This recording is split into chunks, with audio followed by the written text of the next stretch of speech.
সূরাতুল মুমিনিনের দুয়েকখানা আয়াতে পাঠ করেছি। রাসূল আরবি সাল্লাল্লাহু আলাইহি সাল্লাতু ওয়াসসালামের অসংখ্য হাদিস থেকে ছোট্ট একখানা হাদিসে কারিমা পাঠ করেছি। আল্লাহ সুবহানাহু ওয়া তাআলা চাহে তো ইহার উপর আমি কিঞ্চিত আলোকপাত করার প্রয়াস করব। আমা তাওফীক ইল্লা বিল্লাহ। আল্লাহ সুবহানাহু ওয়া তাআলা সূরাতুল মুমিনুনের 10 নম্বর আয়াতের মধ্যে ইরশাদ করে বলতেছেন, উলাইকা হুমুল ওয়ারিসুন আল্লাযীনা ইয়ারিসুনাল ফিরদাউস হুম ফিহা খালিদুন। এই দুইটা আয়াতের মধ্যে আল্লাহ রাব্বুল আলামিন ওয়ারিসের কথা বলেছেন এবং কিসের ওয়ারিসের কথা বলেছেন, এবং এর পূর্বে আল্লাহ রাব্বুল আলামিন কয়েকখানা আয়াতের কারিমার মধ্যে কারা ওয়ারিস প্রাপ্ত হবে এই আলোচনা করেছেন। আল্লাহ সুবহানাহু ওয়া তাআলা চাহে তো আমি ওয়াদম ইহার উপর কিছু আলোচনা করার প্রয়াস করব।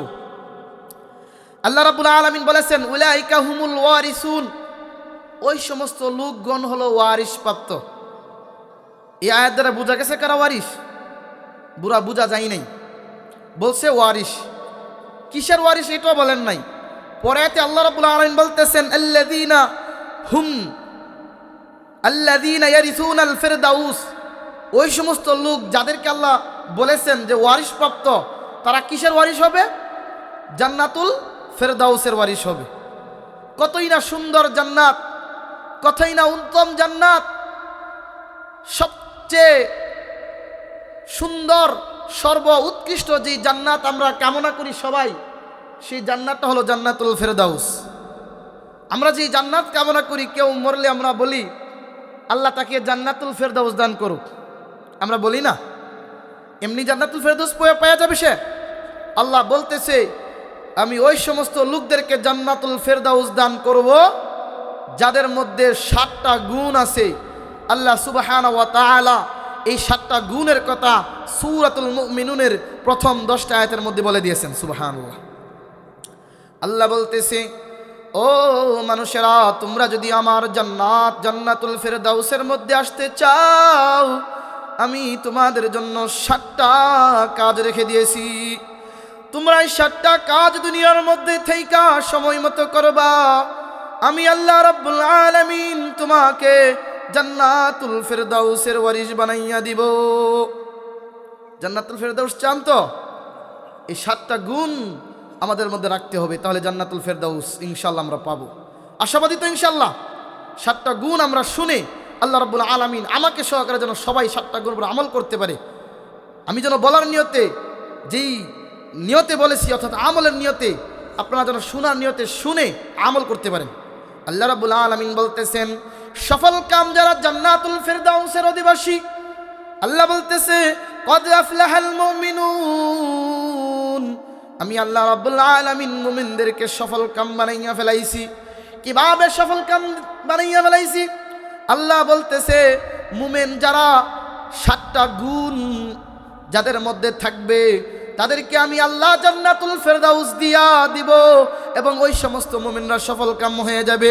7টা গুণের মধ্যে একটা হলো, আল্লাহ রাব্বুল আলামিন বলতেছেন, আল্লাযীনা হুম ফি সালাতিহিম খাশিউন, যারা আমার হুকুম 5 ওয়াক্ত নামাজ সময় মতো বিনয়ের সাথে, নম্রতার সাথে আদায় করবে, আমি আল্লাহ রাব্বুল আলামিন ওই বান্দাকে জান্নাতুল ফেরদাউসের ওয়ারিস বলে ঘোষণা করে দিব।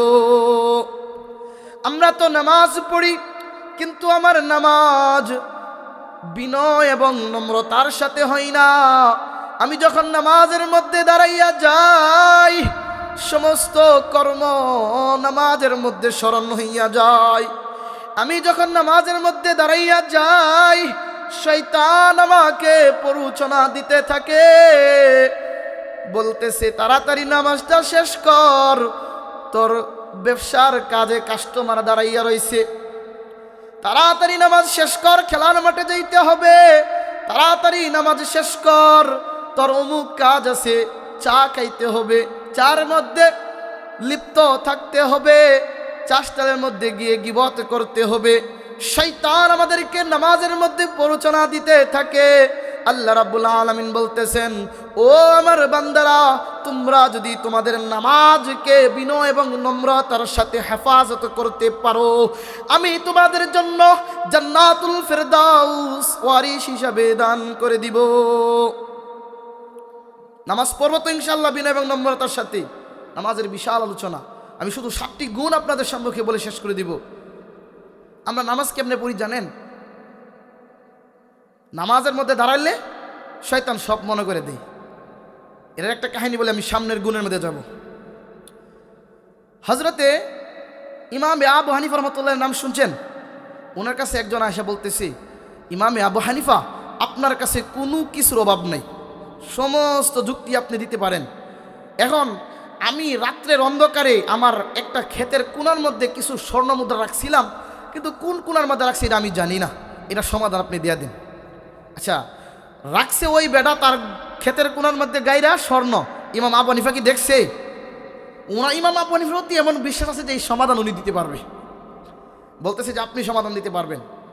এখন তো মহা বিপদের মধ্যে ফিরে গেছে ইমাম আবু হানিফা রহমতুল্লাহি আলাইহি। বলতেছে তোমার সমাধান আমি পাইছি, খুঁজা। কি সমাধান? তুমি এখন গিয়া মসজিদের মধ্যে বলবা, যতক্ষণ পর্যন্ত তোমার ওই টাকার কথা, স্বর্ণ মুদ্রার কথা স্মরণ না হয়, ততক্ষণ পর্যন্ত তুমি নফল নামাজ পড়তে থাকবা। যখন সে নফল নামাজের মধ্যে দাঁড়ায় গেল, শয়তানায় বলতেছি এখন যদি আমি তারে মনে না করাইয়া দেই, যতক্ষণ মনে না হইব ততক্ষণ পর্যন্ত সে নফল নামাজ পড়ে সব কামাই করে ফেলবে। শয়তান মনে করে দিছি প্রথম রাকাতের মধ্যেই আল্লাহু আকবার, আলহামদুলিল্লাহ শুরু করতে পারে নাই, নামাজ ছাইরাই দৌড়, নামাজ ছাইরাই দৌড়। এমন নামাজীদেরকে আল্লাহ রাব্বুল আলামিন জান্নাতুল ফেরদাউস দিবেন? দিবেন না। নামাজের মধ্যে ব্যবসার হিসাব করা যাবে না, নামাজের মধ্যে সংসারের হিসাব করা যাবে না। নামাজের মধ্যে আপনি দাঁড়াইছেন, আপনি আল্লাহ রাব্বুল আলামিনের সামনে দাঁড়াইছেন, যিনি রব্বুল আলামিন, যিনি উভয় জগতের রব, যিনি আপনার রব, যিনি আমার রব। দুনিয়ার কোনো প্রেসিডেন্টের সামনে দাঁড়ান নাই, দুনিয়ার কোনো আইনজীবী, দুনিয়ার কোনো ক্ষমতাবানের সামনে আপনি দাঁড়ান নাই, দুনিয়ার কোনো বহামরা ব্যক্তির সামনে আপনি দাঁড়ান নাই। একমাত্র দুনিয়া, আসমান, জমিন, 7 আসমান 7 জমিন, এমন বলা হয়েছে কবর, দুনিয়া, আখিরাত, জাহান্নাম, জান্নাত, সমস্ত কিছুর মালিক যিনি, যেই রব, সেই রবের সামনে আপনি দাঁড়াইছেন। সেই রবের সামনে দাঁড়াইয়া কিভাবে, নামাজের মধ্যে দাঁড়াইয়া কিভাবে অন্য চিন্তা আপনি আনতে পারেন? আপনি তো আল্লাহকে খুশি করার জন্য নামাজ পড়তেছেন না। এরপর আল্লাহ বলতেছে ওয়াল্লাযীনা হুম আনিল লাগবি মুরিদুন, যারা নিজেদের জবানকে অনর্থক কথাবার্তা থেকে হেফাজত করতে পারবে, আল্লাহ বলতেছে আমি তাদের জন্য জান্নাতুল ফেরদাউসকে ওয়াজিব করে দেব, ওয়ারিস হিসাবে তাদেরকে আমি দান করে দেব। নিজের জবানকে হেফাজত করতে হবে অনর্থক কথাবার্তা থেকে। এবং অনর্থক কথাবার্তা কি? আল্লাহর নবী সাল্লাল্লাহু আলাইহি সাল্লাম যেভাবে কথা বলেছেন, নবী সাল্লাল্লাহু আলাইহি সাল্লাম দ্বীনের কথা বলেছেন, সেই সমস্ত দ্বীনের কথা বলতে হবে। তোমার মুমিন, তুমি নিজেকে মুমিন দাবি করতেছো, তোমার প্রত্যেকটা কথার মধ্যে ইবাদত থাকতে হবে, তোমার প্রত্যেকটা কথার মধ্যে উম্মতের কল্যাণ থাকতে হবে, তোমার জবানের প্রত্যেকটা কথার মধ্যে আল্লাহর বরত্ব থাকতে হবে। তুমি এমন কথা বলবে না, মুমিন কোনোদিন এমন কথা বলে না যেই কথা অনর্থক হয়ে যায়, যেই কথাটা বাজে হয়ে যায়, দুনিয়ার মধ্যেও কোনো কাজে আসে না, আখিরাতের মধ্যেও কোনো কাজে আসে না। অর্থাৎ অনর্থক কথা বলা হয় ওই কথাকে যেই কথাটা দুনিয়ার কোনো ভালো কাজেও আসে না, আখিরাতের কোনো কাজেও আসে না। দুনিয়ার কাজে আসে না যদি বলি, ভালো কথা এই জন্য লাগানো হয়েছে, দুনিয়ার ভালো কাজ। এখন যদি কোন হুজুর খারাপ কাজের মধ্যে কথা বের করি, দুনিয়ার কাজ হইতো এটা, ঠিক না? এটা দুনিয়ার কাজ না, এটা দুনিয়ার কাজ না। দুনিয়ার কাজ যেইটা মানুষের কল্যাণে আসবে, যেখানে বললে তোমার কথা জায়েজ হবে, এজন্য জবানকে হেফাজত করতে হবে অনর্থক কথা থেকে। ইহা থেকে আরো কিছু বোঝা যায়, মিথ্যা কথা থেকে আমাদের জবানকে হেফাজত করতে হবে, ঠিক না? জবান হেফাজত করতে হবে অনর্থক কথাবার্তা। অনর্থক কথাবার্তা কি? মিথ্যা বলা, গীবত করা, শাকায়াত করা। যে গীবত থেকে, শাকায়াত থেকে, পরনিন্দা থেকে, মানুষের গালি দেওয়া থেকে নিজের জবানকে হেফাজত করতে পারবে। আল্লাহ রাব্বুল আলামিন বলেন, ও বান্দা, তুই তোর জবানকে হেফাজত করছস অনর্থক কথাবার্তা থেকে, গীবত থেকে, শিকায়াত থেকে, পরনিন্দা থেকে, মানুষকে গালি দেওয়া থেকে। আমি তোর জন্য জান্নাতুল ফেরদাউসকে ওয়ারিস হিসেবে নাম করে দিব। ওয়ারিস জান্নাতুল ফেরদাউসের এমনি হওয়া যাবে? জবানকে অনর্থক কথাবার্তা থেকে হেফাজত করতে হবে। প্রথম নাম্বার, নামাজকে বিনয়ের সাথে পড়তে হবে। দ্বিতীয় নাম্বার, জবানকে অনর্থক কথাবার্তা থেকে হেফাজত করতে হবে। এরপর আল্লাহ বলতেছে, ওয়াল্লাযীনা হুম লিয-যাকাতি ফাঈলুন। আল্লাহ বলতেছে, ও আমার বান্দা, তোকে আমি দুনিয়ার মধ্যে একটা নিয়ামত দান করেছি, টাকা পয়সা, ধন দৌলত। তুই যদি যাকাতের মালিক হোস, তুই যদি জাকাতের মালিক হোস, যখন জাকাতের মালিক হবা, যখন জাকাত তুমি আদায় করে ফেলবা, তখন তুমি হবা জান্নাতুল ফেরদাউসের ওয়ারিস। নিজেকে যদি জান্নাতুল ফেরদাউসের ওয়ারিস হিসেবে আমরা দাবি করি, তাহলে জাকাত দিতে হবে। এখন যারা জাকাত পরিমাণের মালের মালিক হন নাই, তার ইহা থেকে সে মুক্ত। এবার আল্লাহ রাব্বুল আলামিন বলতেছেন, ওয়াল্লাযীনা হুম লিফুরুজিহিম হাফিজুন। যেই ব্যক্তি নিজের লজ্জাস্থানকে হেফাজত করতে পারবে, আল্লাহ রাব্বুল আলামিন বলতেছে, ও বান্দা, তুই তোর লজ্জাস্থানকে হেফাজত করেছ, আমি তোর জান্নাতের ওয়ারিস হিসাবে দিয়া দিলাম জান্নাতুল ফেরদাউসকে। আল্লাহ নবী সাল্লাল্লাহু আলাইহি সাল্লাম এক হাদিসের মধ্যে বলেন, কোন যুবক, কোন মানুষ যদি নিজের জবানকে, নিজের লজ্জাস্থানকে হেফাজতের জিম্মা নিতে পারে, আমি রাসূল বলতেছি, তার জান্নাতের যাওয়ার দায়িত্ব আমার। আমি যদি নিজের জিহ্বাকে, নিজের লজ্জাস্থানকে হেফাজতের দায়িত্ব নিতে পারি, আমার দায়িত্ব জান্নাতুল ফেরদাউসের জন্য দায়িত্ব নেবেন কে? কে নেবেন? রাসূলুল্লাহ সাল্লাল্লাহু আলাইহি ওয়াসাল্লাম। এই জন্য আমার জিহ্বা এবং আমার লজ্জাস্থান আমার হেফাজত করতে হবে। কারণ এই দুইটা দ্বারা মানুষে বেশি গুনাহ করে। জিহ্বা দিয়ে বেশি গুনাহ করে, লজ্জাস্থান দিয়ে বেশি গুনাহ করে। যুবক, আজকে তুমি যৌবনের তাড়নায় পড়ে, খাশিয়াতের মধ্যে পড়ে এই লজ্জাস্থানকে হারাম কাজের মধ্যে ব্যবহার করতেছো। তুমি জান্নাতুল ফেরদাউসের কামনা করতেছো, কশিনকালেও না। তুমি যদি ডাব গাছ লাগাইয়া, তুমি ডাব গাছের মধ্যে তুমি যদি তালের আশা করো, আর যদি তোমার লজ্জাস্থানকে জিনার কাজের মধ্যে ব্যবহার করে তুমি জান্নাতুল ফেরদাউসের আশা করো, তুমি ওই রকম বোকা হবা। তুমি লজ্জাস্থানের হেফাজত করতে হবে। কিন্তু আল্লাহ রাব্বুল আলামিন দুই জায়গার মধ্যে সেই লজ্জাস্থানকে ব্যবহার অনুমতি দিয়েছেন। দুইটা জায়গা কি? আল্লাহ বলতেছে, ইল্লা আলা আজওয়াজিহিম আও মা মালাকাত আইমানুহুম ফাইন্নাহুম গায়রু মালুমিন। কিন্তু যাদের স্ত্রী আছে, বিবাহ করেছে তারা, এবং যাদের মালিকানাভুক্ত দাসী আছে, তারা যদি নিজেদের লজ্জাস্থানকে ব্যবহার করে, তাহলে তারা সীমালঙ্ঘনকারী হবে না। এরপর বলতেছে, ফামান ইবতাগা ওয়ারা যালিকা ফাউলাইকা হুমুল আদুন।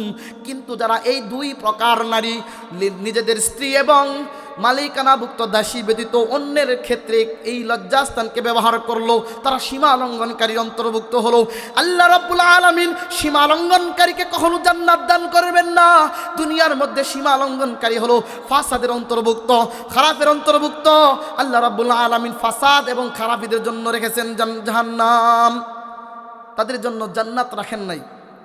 এরপর আল্লাহ রাব্বুল আলামিন বলতেছেন, ওয়াল্লাযীনা হুম লিআমানাতিহিম ওয়া আহদিহিম রাউন। ওয়াল্লাযীনা হুম, এবং 7 নাম্বার গুণ হলো, 6 নাম্বার গুণ হলো, 7টি নাম্বার গুণের মধ্যে 6 নাম্বার গুণ হলো, যারা আমানতের খেয়ানত না করবে, আমানত রক্ষা করবে। আমানত যার কাছে রাখা হয় সে আমানতের পুঙ্খানুপুঙ্খ আদায় করবে। এরপর বলতেছে, যারা ওয়াদা দিবে, জবানের ওয়াদা দেওয়ার পরে ওয়াদা ভঙ্গ করবে না, ওয়াদা সে রাখবে, তারা হবে মুমিনের অন্তর্ভুক্ত। আল্লাহ রাব্বুল আলামিন বলতেছেন, এই 5 প্রকার মুমিন বান্দা, এবং সামনে আরেক প্রকার আছে, সেটাও নামাজের অন্তর্ভুক্ত। যারা নিজেদের নামাজকে হেফাজত করবে, আল্লাহ রাব্বুল আলামিন বলতেছেন, আমি তাদের জন্য জান্নাতুল ফেরদাউসকে ওয়ারিস হিসেবে রেখে দিয়েছি। এখন আমাদের মধ্যে ওয়াদা দিয়ে ওয়াদার ভঙ্গ করার রেকর্ড চূড়ান্ত পর্যায়ে চলে গেছে। আমরা যখন ওয়াদা দেই, ওয়াদা রাখতে পারি না। এই ওয়াদা যেভাবেই হোক না কেন, আমরা মানুষকে ওয়াদা দিতেছি, আমি আমার ভাইকে ওয়াদা দিতেছি, আমি আমার সমাজকে ওয়াদা দিতেছি, আমি আমার মুসল্লিকে ওয়াদা দিতেছি, আমি আমার প্রতিবেশীকে ওয়াদা দিতেছি, আমি আমার জনগণকে ওয়াদা দিতেছি, ওয়াদা দিয়ে ওয়াদার খেলাফ করতেছি। আল্লাহ রাব্বুল আলামিন বলতেছেন, তোর জন্য আমি জান্নাতুল ফেরদাউসকে ওয়ার হিসেবে রেখেছিলাম। তুই আমার অবাধ্যতা করার কারণে, আমার হুকুম না মানার কারণে তুই আমার সেই জান্নাতুল ওয়ারিস থেকে তোকে আমি বরদাস্ত করে দিলাম, বরখাস্ত করে দিলাম, বের করে দিলাম। তেজ্য পুত্র বলে না, সমাজের মধ্যে যদি 8-10টা সন্তান থাকে, কাহারও কোনো সন্তানে যদি অবৈধ আচরণ করে, বাপমার ইজ্জত নষ্ট করে, তাহলে বাপমা কি করে? বলে সে আমার সন্তান না, কুলাঙ্গার। তো আল্লাহ রাব্বুল আলামিন বলতেছেন, আমি তাকে নামাজের কথা বলেছি, আমি তাকে জবানের কথা বলেছি, আমি তাকে যাকাতের কথা বলেছি, আমি তাকে লজ্জাস্থান হেফাজতের কথা বলেছি, আমি তাকে ওয়াদার আমানতের কথা বলেছি, আবারও আমি তাকে নামাজের কথা বলেছি। তারাই 7 প্রকার গুণের উপর নিজেকে গুণান্বিত করতে পারবে, নিজেকে 7 প্রকারের মধ্যে রাখতে পারবে। আমি তাদের জন্য জান্নাতুল ফেরদাউসকে ওয়ার হিসেবে রাখছি। আর যারা এই 7 প্রকার থেকে ছিটকে পড়ে যাবে, আদায় করবে না, নামাজ পড়বে না, খুশু খুজুর সহিত বিনয়ের সহিত জবানকে, জিহ্বাকে অনর্থক কথার মধ্যে লিপ্ত করে দিবে, নিজের লজ্জাস্থানকে খারাপ কাজের মধ্যে, জিনার মধ্যে লাগাইয়া দিবে, যাকাত আদায় করবে না, আমানতের খেয়ানত করবে, এমনকি ওয়াদার বরখেলাপ করবে, নামাজের হেফাজত করবে না, আমি তাকে ত্যায্য করে দিলাম। আমার বান্দা, সে মুমিন বান্দাদেরকে তাদেরকে বের করে দিয়ে ফাসিক হিসাবে তাদের নাম তুলে দিয়ে, মুনাফিক হিসাবে তাদের নাম তুলে দিয়ে তাদেরকে আমি জাহান্নামের মধ্যে দাখিল করাইয়া দিব। এই 7 প্রকারের মুমিন বান্দাদের অন্তর্ভুক্ত আমরা হতে পারবো তো ইনশাআল্লাহ। আমানতের খেয়ানত থেকে আমাদেরকে বাঁচা রাখতে হবে। আমানত একটা অত্যন্ত বড় একটা বিষয়। আমরা আমানতের খেয়ানত করতেছি। আমানত যেই হোক না কেন, তুমি মুয়াজ্জিন, তোমার কাছে সময় মতো আজান দেওয়া, তুমি একটা আমানতের দায়িত্বদার। তোমার সময় মতো আজান দেওয়া তোমার আমানত। তুমি মুয়াজ্জিন, তুমি ভালোভাবে নামাজ পড়া, আজান দেওয়া, ইমাম সাহেব তোমার নামাজ পড়া, এটা তোমার জন্য কি? আমানত। তুমি মেম্বার, তোমার ওয়ার্ডের দায়িত্ব তোমার জন্য আমানত। তুমি চেয়ারম্যান, তোমার ইউনিয়নের দায়িত্ব তোমার জন্য আমানত। তুমি এমপি, তোমার আসনের দায়িত্ব তোমার জন্য আমানত। তুমি রাষ্ট্রপ্রধান, তোমার জন্য সারা রাষ্ট্র আমানত। আমানত রাখা হয়েছে, এই গদি তোমাকে এই জন্য দেয় নাই তুমি আমানতের খেয়ানত করবা। আল্লাহ রাব্বুল আলামিন এই আসলে তোমাকে এই জন্য বসান নাই মানুষের হক নষ্ট করবা। কাল কিয়ামতের ময়দানে আল্লাহ রাব্বুল আলামিন আমাকে জিজ্ঞাসা করবে। আল্লাহ রাব্বুল আলামিন, আল্লাহ নবী সাল্লাল্লাহু আলাইহি ওয়াসাল্লাম বলতেছেন, আলা কুল্লুকুম রাঈন ওয়া কুল্লুকুম মাসউলুন আন রাইয়াতিহি। তোমাদের প্রত্যেকের অধীনস্থ আছে এবং তোমাদের প্রত্যেককে সেই অধীনস্থ সম্পর্কে জিজ্ঞাসাবাদ করা হবে। তুমি মেম্বার, তোমার ওয়ার্ড সম্পর্কে তোমাকে জিজ্ঞাসা করা হবে। তুমি চেয়ারম্যান, তোমাকে আল্লাহ রাব্বুল আলামিন সমস্ত দায়িত্ব কি দেওয়া হয়েছে, দায়িত্ব কি অর্পণ করে দিয়েছেন, যেন আমরা এই দায়িত্বগুলো সঠিকভাবে আদায় করি। আল্লাহ রাব্বুল আলামিন আমাদেরকে যেখানে যে দায়িত্বই আল্লাহ রাব্বুল আলামিন বসাক না কেন, প্রত্যেকেই যেন সেই দায়িত্বগুলো পালন করতে তৌফিক দান করুক। আমি বলতেছিলাম, আমাদেরকে আল্লাহ রাব্বুল আলামিন 7টা গুণের কথা বলেছেন। এর মধ্যে প্রথম এবং শেষ নাম্বারের গুণের কথা বলেছেন আল্লাহ রাব্বুল আলামিন। কোন গুণ জানেন? নামাজের কথা।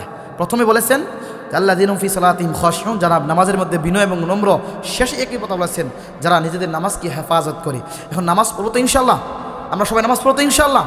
আমরা নামাজ পড়ি না, আমরা বলি কি, হুজুর আমরা নামাজ না পড়লে আমাদের ঈমান শক্ত আছে। আমাদের নামাজ না পড়লে আমাদের কি আছে? ঈমান শক্ত আছে। ভাই আমি আপনাদেরকে একটা কথা বলি, আমরা যারা বলি আমরা নামাজ না পড়লে আমাদের ঈমান শক্ত আছে, তাদের দশা হলো ওই ব্যক্তির মতো। এই একটা ব্যক্তি কারা, সেই উদাহরণ দিয়ে আমি শেষ করে ফেলবো। একটা ব্যক্তি হলো, জানেন আপনাদের মধ্যে একজন যিনি সম্ভ্রান্ত লোক, উনি তার সন্তানকে বিবাহ করাবেন। কাকে বিবাহ করবেন? সন্তানকে, একটা ছেলেকে বিবাহ করবেন। আরেকজন ঘটককে বলল যে ঘটক সাহেব, আমার একজন ধার্মিক একজন ভালো কন্যা দরকার, অনেক গুণগণিত হতে হবে, সর্বাধিক হতে হবে। ঠিক আছে ইনশাল্লাহ। ঘটক সাহেব একটা মেয়ে দেখলো তার জন্য। মেয়ে দেখার পর বলতেছে, আপনার ছেলের জন্য যে বলেছিলেন একটা পাত্রী দেখতে, আমি একটা পাত্রী দেখেছি। পাত্রীর চুলগুলো লম্বা, দেখতে অনেক সুন্দর, প্রাইমারি, হাই স্কুল এবং কলেজ লাইফের মধ্যে সে টপ করেছি, গোল্ডেন প্রাপ্তি একটা ছাত্রী। তো বলতেছিলাম সে দেখতে সুন্দর, ঘরের কাজগুলো করতে পারে, রান্নাঘরের মধ্যে কি ফার্স্ট ক্লাস এবং পরিষ্কার পরিচ্ছন্ন একটা মেয়ে। কিন্তু তার মধ্যে একটা সমস্যা আছে, 10টা বালা গুণ আছে, একটা খারাপ গুণ। এইটা দেখার কিছু না, 10টা বালা গুণ দেখে বিয়ে করাইলেন। আচ্ছা, খারাপ গুণটা কি জাইন নইলই? তো যেই খারাপ গুণটা জাইন লইলে এটা বালা, ঠিক না? এটা বালা না? তো বলতেছে যে কি সে কোন সময় যে কই যে ঘুমা এবং কইতে যে ঘুমাতে যে কোন জায়গাতে উড়ে কইতেই পারে না, অর্থাৎ তার চরিত্র সমস্যা। অর্থাৎ সে একদিন এই বাসার মধ্যে এর সাথে রাত কাটাই, আরেকদিন আরেকজনের সাথে রাত কাটাই। তার মানে তার কি খারাপ? চরিত্র খারাপ। এখন বলেন, আপনি কি আপনার ছেলেকে দিয়ে ওই মেয়েকে বিবাহ করাইবেন? কেন করাইবেন না? তার যেটা মূল যেইটা ছিল, তার চরিত্রই ঠিক নাই, চরিত্রই ঠিক নাই। তো বলতেছিলাম, তুমি মুসলমান মুমিন দাবি করতেছো, তোমার যদি নামাজে ঠিক না থাকে, তুমি হবে ওই লম্পট, খারাপ, বেহায়া, চরিত্রহীন মহিলার মতো। এই জন্য আল্লাহ রাব্বুল আলামিন আমাদেরকে যেই 7টা গুণ আমাদেরকে দান করেছেন, আমাদেরকে দিয়েছেন, সেই 7টা গুণের উপর আমরা যেন আমল করে আল্লাহকে রাজি খুশি করে দুনিয়া থেকে যেতে পারি, এমন তৌফিক দান করুক। ওয়া আখিরি দাওয়ান আলহামদুলিল্লাহি রাব্বিল আলামিন। আমরা সবাই 7টায় নামাজ হবে।